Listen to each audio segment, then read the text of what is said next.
আপুনি কি কয় আমাৰ সমাজত এটা লুকাই থকা শোষণ কিমান সহজে পৰম্পৰা বুলি মানি লোৱা হৈছে?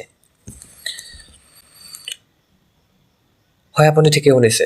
যৌতুক প্ৰথা এটা বহুত ঠাইত চলি আছে। যৌতুকৰ বাবে আজি বহু ছোৱালী শিক্ষা, নিজৰ সপোন আৰু স্বাধীনতাৰ পৰা বঞ্চিত হৈ পৰিছে। প্ৰতিজনী ছোৱালীয়ে নিজৰ সপোন দেখি জন্মগ্ৰহণ কৰিছে, কিন্তু যৌতুকৰ বাবে তেওঁৰ সপোন ৰঙীন হ'ব পৰা নাই। ছোৱালীক বিয়াৰ নামত কিনি লোৱা হয়।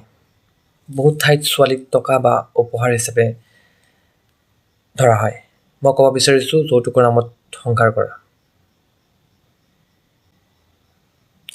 পৰিয়ালৰ ওপৰত আৰ্থিক চাপ বহু কিছু দৰিদ্ৰ পৰিয়ালে এই যৌতুকৰ বাবে নিজৰ সকলো টকা আৰু সম্পত্তি খৰচ কৰিবলগীয়া হয়। অথচ ছোৱালীৰ মূল্য টকাৰে নহয়, সন্মান আৰু মৰ্যাদাৰে মাপি হোৱা উচিত। যৌতুক বন্ধ কৰক, ছোৱালীক স্বাধীনতা আৰু সন্মান, সপোনৰ অধিকাৰ দিয়ক।